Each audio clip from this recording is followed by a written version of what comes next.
All right, time's now 2:02, so we'll go ahead and get started. Good afternoon, all. Thank you for joining us. We're the Mobile Sources team, and today we'll be doing a brief presentation on our Granite State Clean Fleets program, giving a little more background on the RFP and a little more detail on the program. After that, we'll have a questions and answer session. I'll turn it over to Samantha Bevere, or also goes by Mac. She is our grants coordinator. To do the presentation.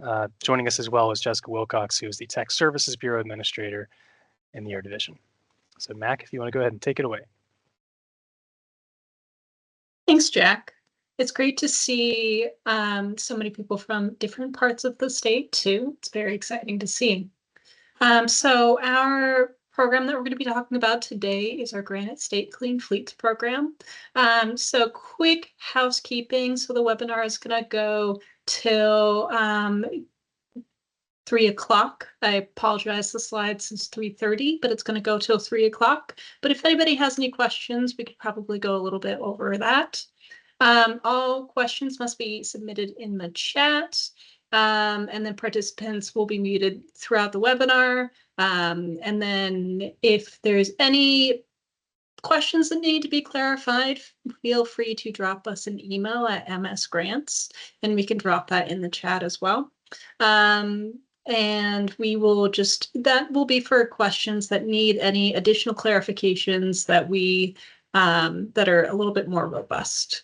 If any statements are made in the webinar contradict any of the information in the RFP, the information in the RFP will take precedence to what we say in this webinar. So just going through a quick overview, we're going to do an introduction. We're going to do an overview of the Granite State Clean Fleets grant, new changes, eligibility, steps to apply, and then program alternatives. And then if anybody has any questions, we can go through that as well. So what is the Granite State Clean Fleets program? It is a competitive reimbursement program created to reduce NOx in the state, NOx emissions. This is funded by the Volkswagen Mitigation Trust, which is technically state funding. So that is funding that the Volkswagen owed to the EPA, and that money went to a trust for each of the states that wanted to participate in the program. So that is state funding, that is not federal funding, and it's managed by Mobile Sources, which is us. So for our new request for proposals, it is approximately $7.5 million of Volkswagen funding. Applications will be accepted by midnight on a rolling monthly basis until March 30th, 2026, or until all of this funding is obligated, whichever occurs first. This is different from what we've done in the past before, and hopefully this will be a more efficient way for us to distribute this funding. So you don't have to wait till March 30th, 2026 to hear if you've been selected or not. This will be on a monthly basis, so it's going to be a little bit different than we've done in the past before. But also this gives people a little bit more time to look through proposals and see if they can think of anything that they want to apply for. Applications received after 4 p.m. on March 30th, 2026 will not be accepted. We want to accept accurate and complete proposals. If you have any questions, feel free to drop us an email or a phone call. And applications will be selected within 5 business days of the 30th of each month. So I would review the request for proposals for full grant timelines, eligibility info, funding limits, and scoring criteria. So a couple of key changes. As I said, applicant eligibility has been revised to public entities only. We had private entities, but now it is only open to public entities. This includes, of course, public schools, municipalities, and state entities. Higher funding percentages based on project type, lowered minimum usage requirements. Applications, as I said, will now be evaluated on a rolling monthly basis. And there is now a $1 million per entity funding cap for the entire program. Now, this does not mean that you cannot apply for more than $1 million in funding. This just means that you're only going to be awarded a max cap of $1 million for the entire program time from now until March 30th, 2026. So for instance, you can apply for multiple applications with a total of $5 million of funding, but that does not mean that you're going to have all of those projects be approved. So you can apply for basically however much you want, but that does not mean that you're going to get that much. It is going to be a max of $1 million from now for all of your applications from now until March 30th, 2026. And then all projects must be completed by December 31st, 2026. So eligible projects, so diesel to diesel, diesel to alternative fuel, which can be propane, compressed natural gas, which is CNG, and hybrid. We do not include anything like renewable diesel or biodiesel as a qualified alternative fuel because there's no specific vehicle that runs on just biodiesel or renewable diesel. So we get a lot of questions about that. Diesel to electric or hydrogen. So EVs included in EV charging infrastructure is included in the electric proposals and marine shore power installations as well. Example projects can include transit school buses,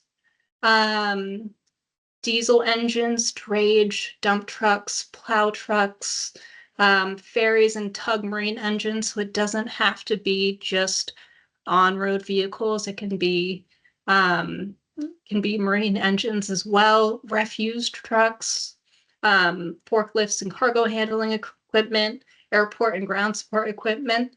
Those two types of projects must be replaced with electric, though, so I'd make note of that. Let's look at our usage requirements. So on-road projects must be used at a minimum of 2,500 miles or 500 hours of engine use annually. Freight switcher locomotive must operate at a minimum of 1,000 hours per year. Ferry and tug engines must operate at a minimum of 250 hours per year. And then all existing units must be fully operational and at least 1 year of remaining useful life.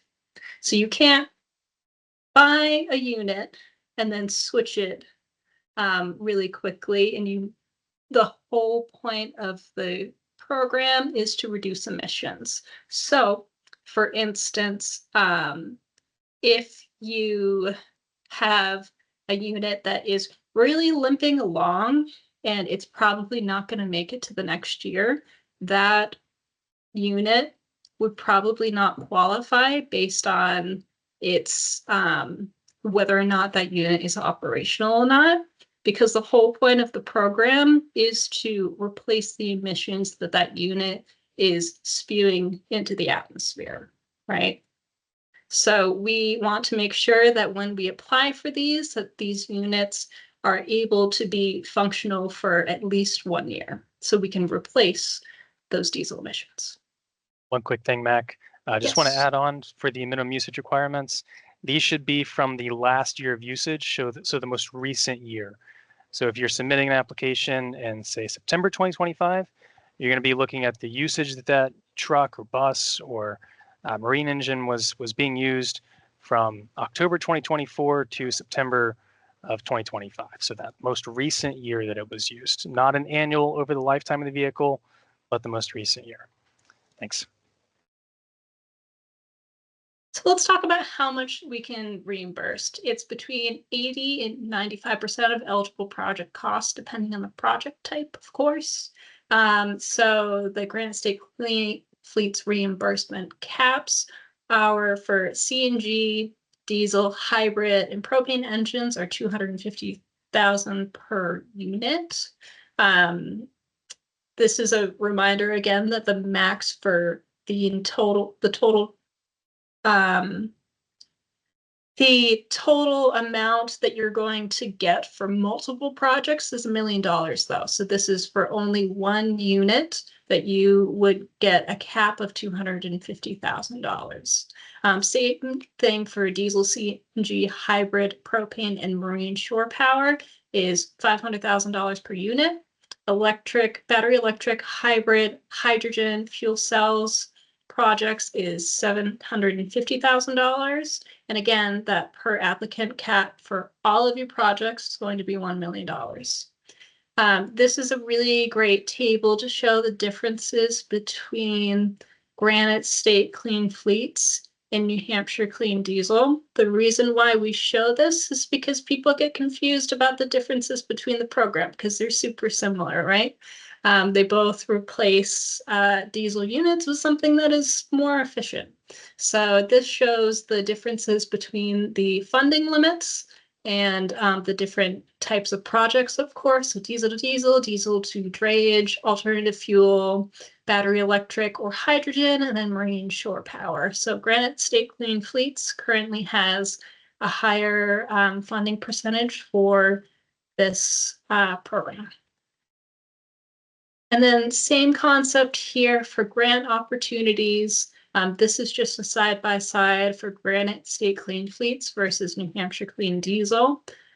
For the different types of projects that qualify, it's a little bit easier to see them side by side, of course. Some of them qualify for, but some things qualify for both and some things do not.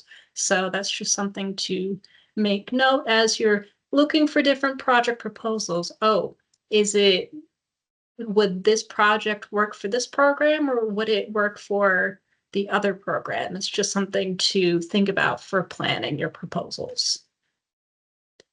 So in our scoring, we have a section in the scoring bracket that provides bonus points for priority New Hampshire communities. So we are seeking to prioritize projects in rural resource-strapped communities in New Hampshire.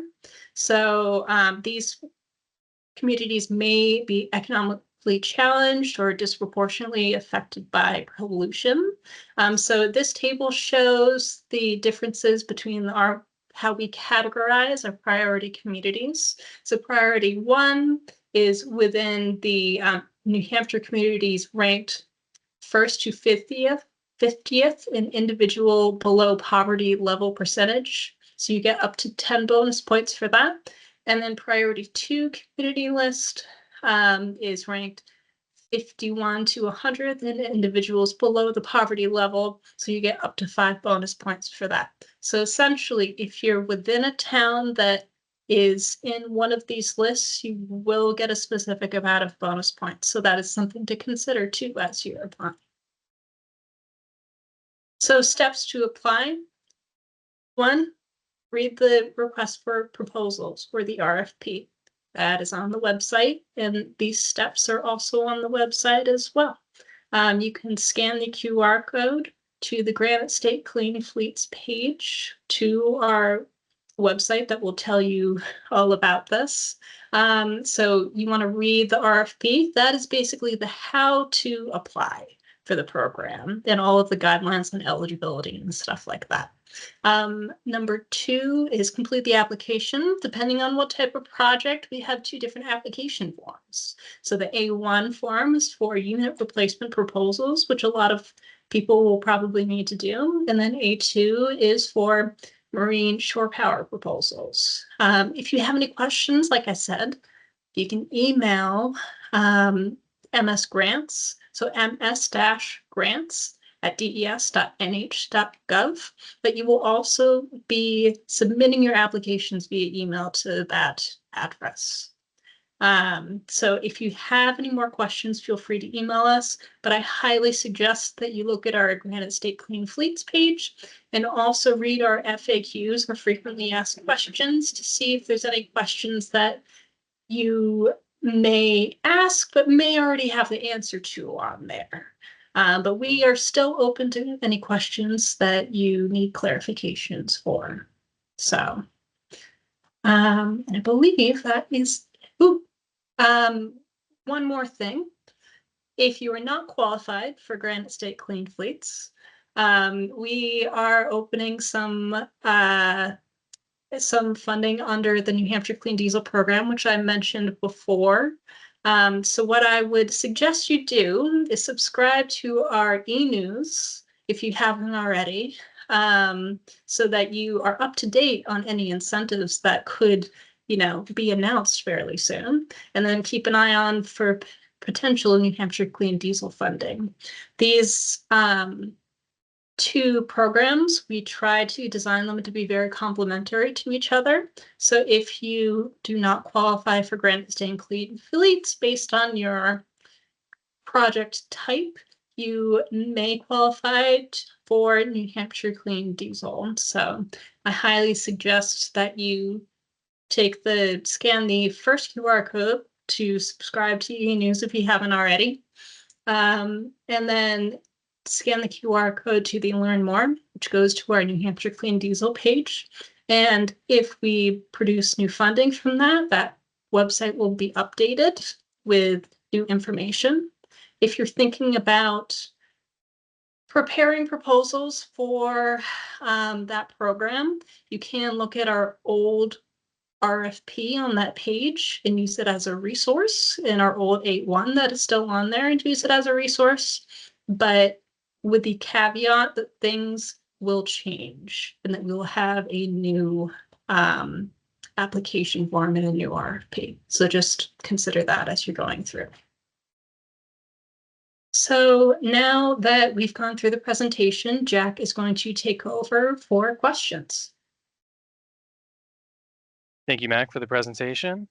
So if any folks out there have any questions that are still unresolved or that they still need answers for, please use this time to ask the Mobile Sources team. We're here as a resource to answer any questions you might have today. Alternatively, you can also email your questions to us. I'll put the email link in the chat, and also our phone number for the grants coordinator, Mac, in case you prefer to talk over the phone. While we wait for the first questions to come in, though, I do just want to highlight, Mac brought up the slide about the New Hampshire Clean Diesel program. So we've designed the two programs to be very complementary of each other, like Mac has said. The Granite State Clean Fleets program is primarily oriented towards on-road diesel vehicles, whereas the New Hampshire Clean Diesel program will be oriented more towards off-road vehicles and equipment. So if your town, municipality, or state agency is looking to replace diesel vehicles and equipment that are predominantly used in an off-road capacity, like wheel loaders, excavators, graders, etc., please check out the New Hampshire Clean Diesel program, as those projects would be eligible under that program.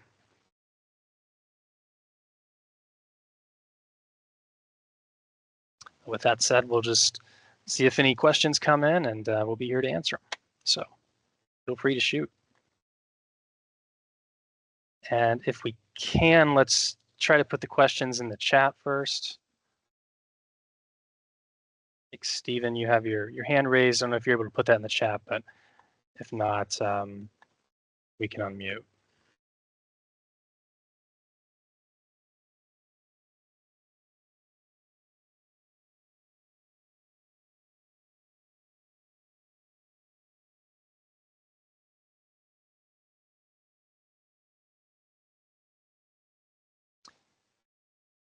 So I see a first question from Susan Glover. So this is, how will bonus points be determined if the organization has multiple locations throughout the state? This is a great question.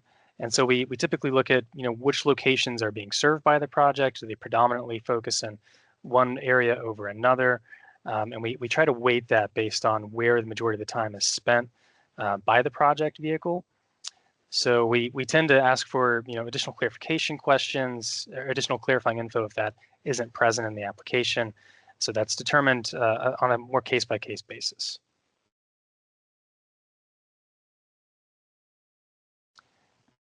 And looks like Jim Bell has a question. If approved for replacement unit, what is the disposal procedure for the unit that is being replaced? So all units replaced in this program must be scrapped, and scrappage entails drilling, burning, or destroying a 3-inch by 3-inch hole in the unit's engine block where the cylinders are contained. In addition, if it's a vehicle replacement project, the chassis rails must also be cut. Organizations can sell the destroyed engines and chassis for scrap, and if they do want to use it as part of their project match, we just ask that that is conveyed to New Hampshire DES in the application. And looks like Stephen Plant, you have a question, is replacement diesel fire equipment like tankers and aerials eligible? Yes, as long as it meets the class size requirements laid out in the RFP. So the Granite State Clean Fleets program can replace class 4 through 8 vehicles. So we're looking at 14,001 pounds and up. Gross vehicle weight rating, or GVWR, is eligible. We also have to ensure that the units meet all minimum usage requirements. So that's 2,500 miles a year if they're on road, or 500 engine hours if they're idling a lot in certain areas. So they need to meet those requirements, and they also must be completed by December 31st, 2026.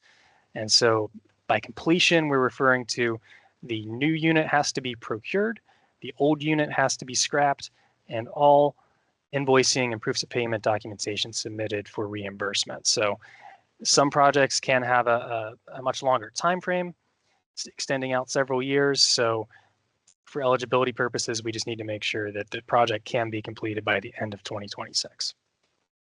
But in general, yes, they are eligible.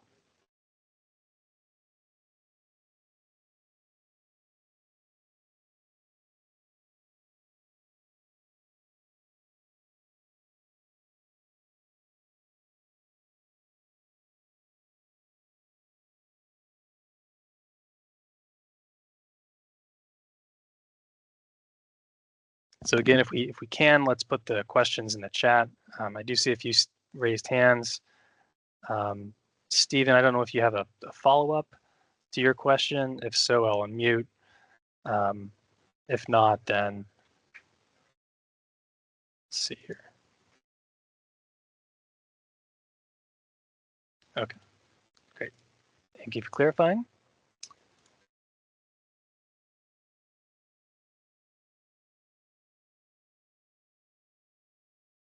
I have a question from Dan here about the criteria for bonus points. Mac, would you be able to roll back to the Priority New Hampshire Community slide? Thank you. So Dan, we're using the New Hampshire communities that are ranked 1st through 100th and the individuals below poverty level percentage. This is sourced from the New Hampshire Community Profiles page, and that's ran by the New Hampshire Employment Security Bureau.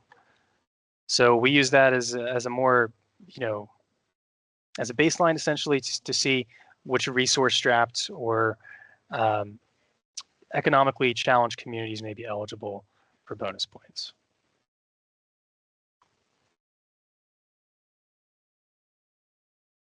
And I think that addresses Caroline's question as well. I'll go ahead and put a link in to the community profiles page if folks are interested in learning more about it and how that data was sourced. Any additional benefits of the project is also great to include in your application. So if, for instance, you have, like you said, we have a town of 50% free lunch in poverty, that is something to include in your application. That is something that is considered. It may not necessarily be considered in these kind of bonus points, but it can be considered in different categories. So I highly suggest that you look at the scoring criteria and see which category that would fit well in. Yes, thank you, Mag. That's a great point. Any additional benefits that your project can provide for your community, please include that in your application. The DES team, looks at every aspect of the application.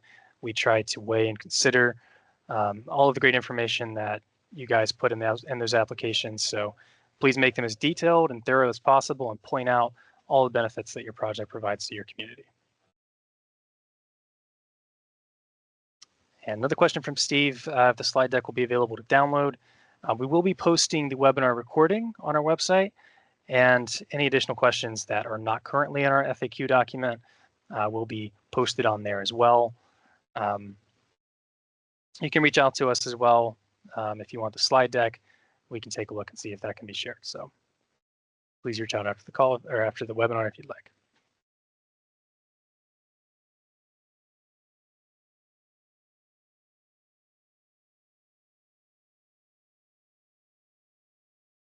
And looks like another question from the town of Tilton.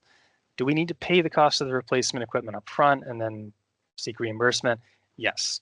So all applicants to the program must cover the entire cost of the project up front and then seek reimbursement of the costs that they've expended. So this is a reimbursement program only. It's not cash in advance or cash on the hood. So folks do need to pay for the cost of the project up front and then seek reimbursement for the eligible cost percentage or amount as specified in each grant agreement for your project.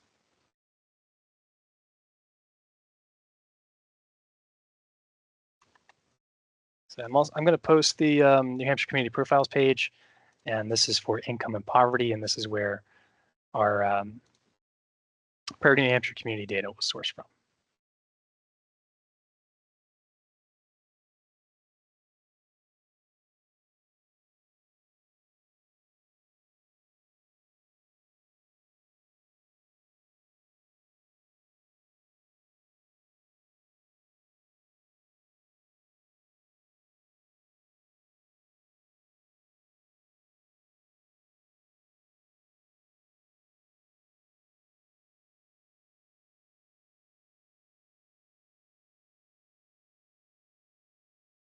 Maybe one thing to clarify real quick, we will assess complete and accurate proposals on the 30th of each month.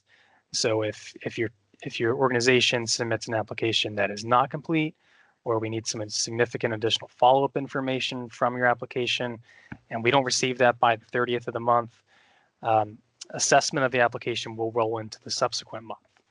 So if you submit something in September that's not quite complete, doesn't have all the data or information that we require, and you get it to us in October, your application will be reviewed on October 30th and that 5-day period afterward for assessment. The exception to that is in the month of March, as we will not be accepting any applications after 4 p.m. on March 30th, 2026.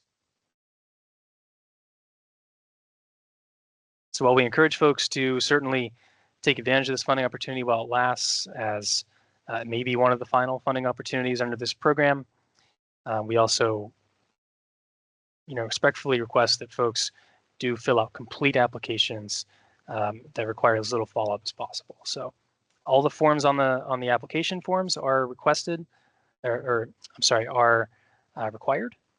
And if you have any questions before submission, please reach out to us by email or phone, and we can help you out if there's anything that is unclear.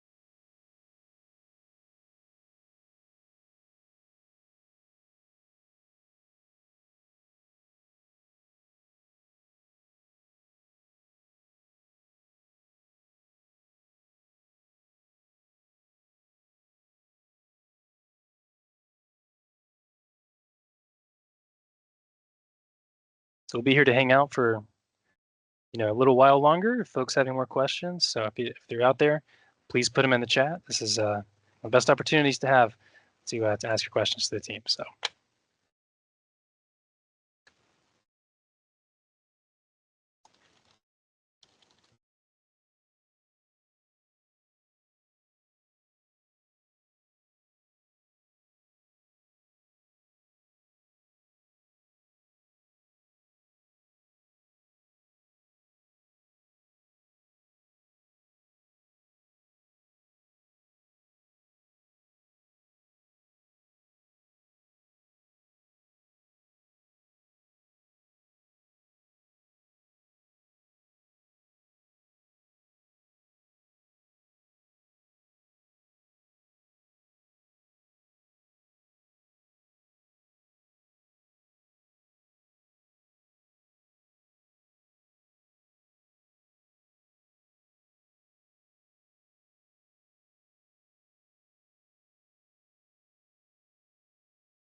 think we have a few more questions coming in the chat. Once those come through, I think we'll run through the application form very quickly for the unit replacement projects. And if any folks have any questions on that, we can take those as they come. But looks like we do have two more questions. Do you have a place you require we send our decommissioned vehicles? No. So once your vehicle is scrapped, and we do need documentation of the scrappage, you must notify us 2 weeks before you scrap the vehicle. We do like to attend those in person. We like to put faces with names and meet all the great people that are implementing these projects around the state. So we do need to be on, request to be on site for those, and we do need the documentation, but once the vehicles are scrapped, there is no required place that those must be sent. So that's completely at the grantee's discretion. And thank you, Mac, for addressing Town Newport's question. So as you can see, a few differences between the programs. The New Hampshire Clean Diesel program has construction equipment that qualifies, as I stated earlier, and the Granite State Clean Fleets program has some specificities like allowing Class 4 vehicles to qualify and marine shore power installation to qualify that the New Hampshire Clean Diesel program does not. So there are some nuances that are a little tricky to tease out that make them different. One other thing is with the New Hampshire Clean Diesel or DERA program, as folks like to call it, if you do have an engine model year 2010 or newer vehicle, you can actually replace that with a zero emission vehicle, such as a battery electric option. So if you have a utility truck out there, or a wheel loader that you're looking to replace with an electric one, you can do that with a 2010 or newer unit, which is not something that can be done under Granite State Clean Fleets, which has a more rigid 2009 and earlier model year restriction, engine model year restriction for their vehicles. All right. I am going to, as long as everybody is good with this slide, I'm going to unshare my screen for a second. And I'm going to bring up our A1 application form. Jack, as long as we're good with that. That sounds great, Mac. Again, if folks have other questions, please put them in the chat and we'll address them. Give me 2 seconds here.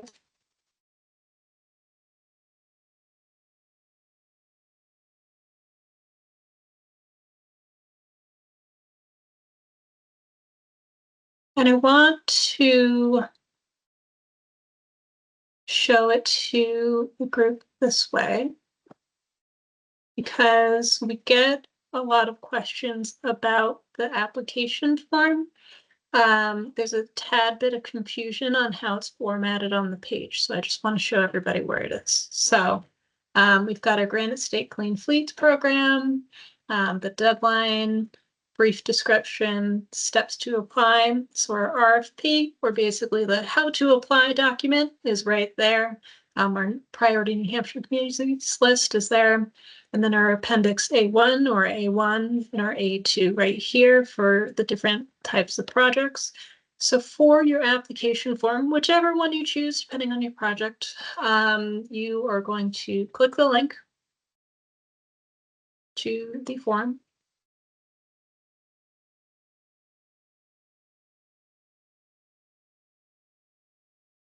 It's going to load in 2 seconds.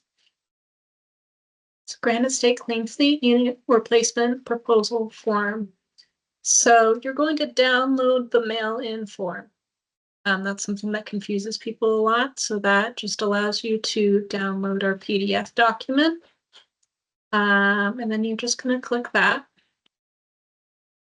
And you do not have to have Adobe to fill this out.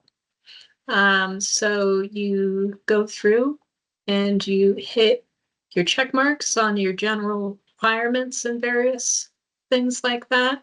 You write through your contact information, but basically the first section is just a couple of things that you should know before you fill out the form, of course.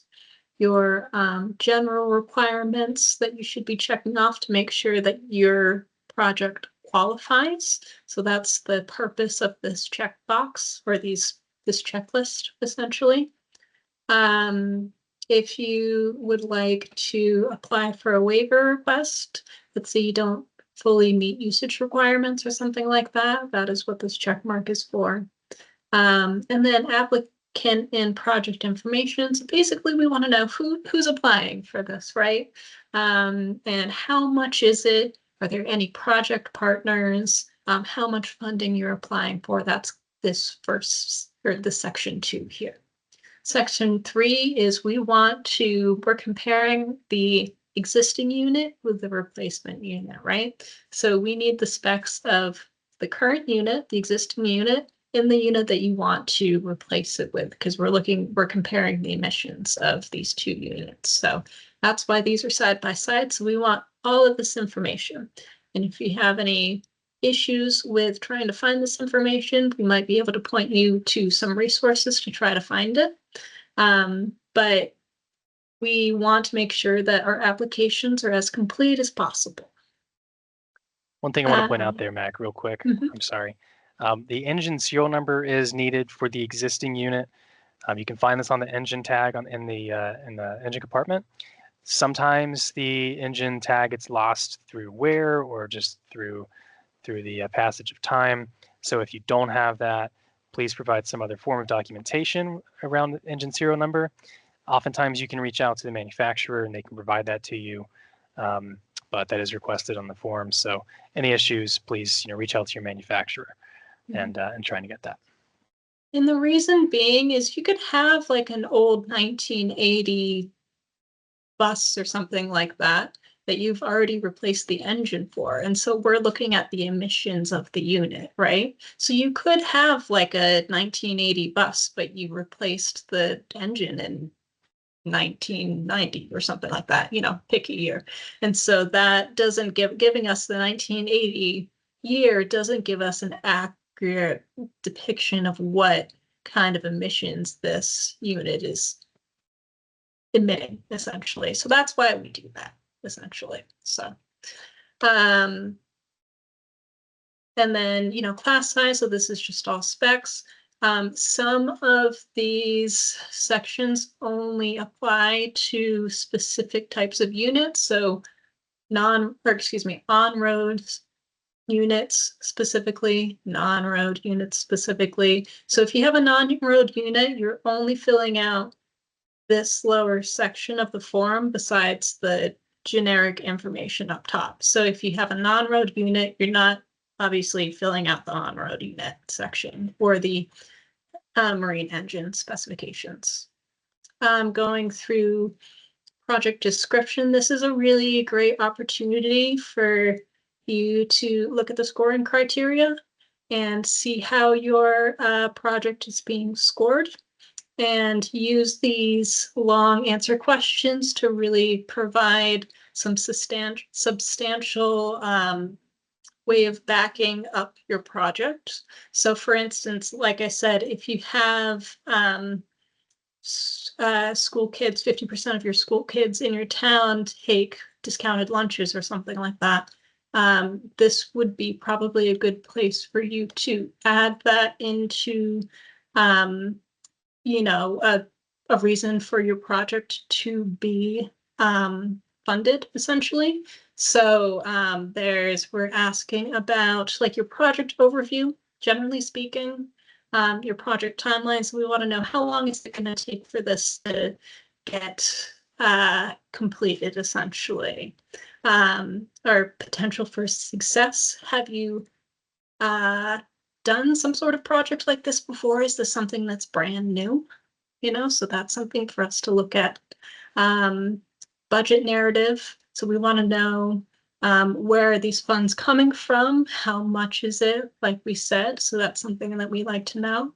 And then remaining life, like I said, is this unit limping along and might not make it till next year? Is this something that has like 5 or 10 years left?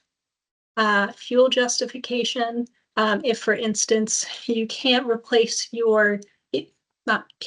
it's unrealistic for you to replace your unit with an EV or something like that operationally, because sometimes that happens. Sometimes it's not the perfect solution for your organization. Please provide us with those reasonings, or if you plan to run it with, an alternative fuel or something like that as well, if you're replacing a diesel with a diesel. And then just some quick specs on condition again, project location. So where is this? Just a little bit of information about your town. If it's a school bus project, how many schools is served, stuff like that. Community impacts, again, that's really good place to add additional community impacts. And then additional benefits, you could add some environmental impacts if you wanted to, or community impacts as well. And then project documentation. So this goes through just the requirements of how to submit your application. We require photos as well that are in separate JPEGs that is not attached to this application form. And then how to submit it. So we want to submit it via email, of course, with the title GSCF proposal, so we don't miss your application in our inbox. So we wouldn't want that to happen, and for you to sign it. So that's kind of a brief overview of the application form. Yep. Does And just one anybody thing to have any- note. Yeah, Thank go you, for it. Mac. Well, yeah, we'll shoot it over to questions in just a second. I did just want to say, please be as detailed as possible in your applications. If there are some nuances to your project that you think really help sell it, please put that in the application. Help us understand kind of how the project is helping your community, your department, whoever's using the unit. Please convey that in your application and tell us, all of the benefits or challenges or drawbacks that your project presents. We want to know that information, and the more detailed your application is, the less likely it is that we have to reach back out for information that's required to assess it. And if we have to do that, that might push the scoring horizon out into the next month. So just in the interest of quickly receiving a response on your application, please just be as detailed as possible. And if you have any questions, as always, just reach out to us at the email address or phone number on file. Thanks, Mac.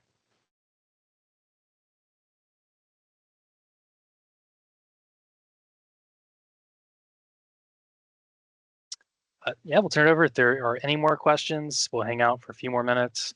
And if not, then we'll end a little bit early and give you guys the rest of your time back in the hour.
Just do a quick poll.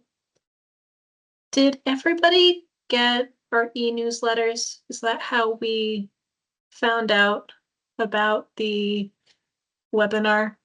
Can you just raise your hand with the raise button?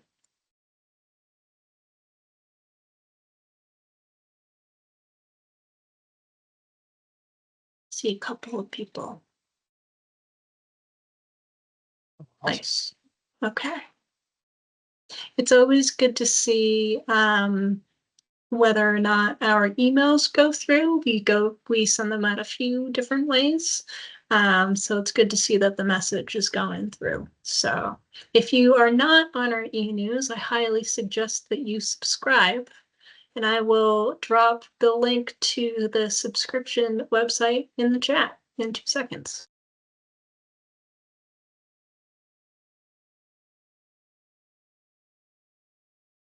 And we'll hang out till at least 2:50 if there are any more questions.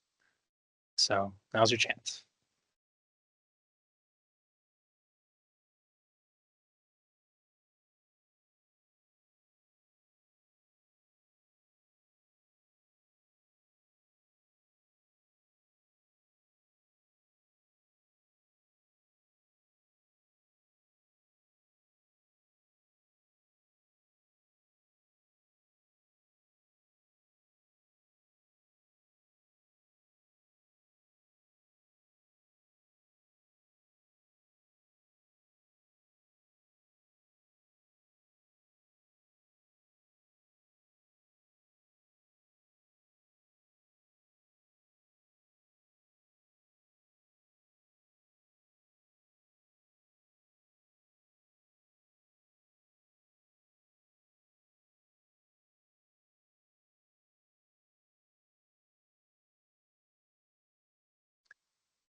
Another thing I wanted to mention, we are going to do some open office hours in September and October. So if you do, in the process of completing your applications, find that you have some additional questions that you'd like to ask, we will be hosting some open office hours in the next few months.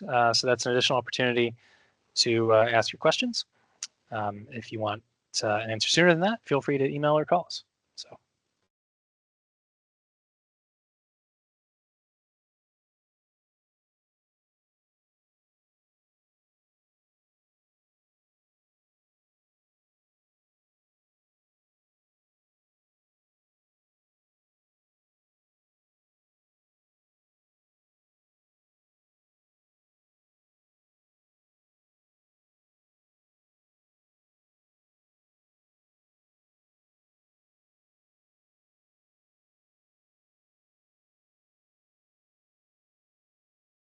Right, and it's now 2:50. So thank you all again for your participation and for listening in with us today. We look forward to seeing all your great projects roll in from across the state, and hopefully we get to speak to you all soon. So thanks again, and feel free to reach out by email or phone again if you have any more questions. Thanks.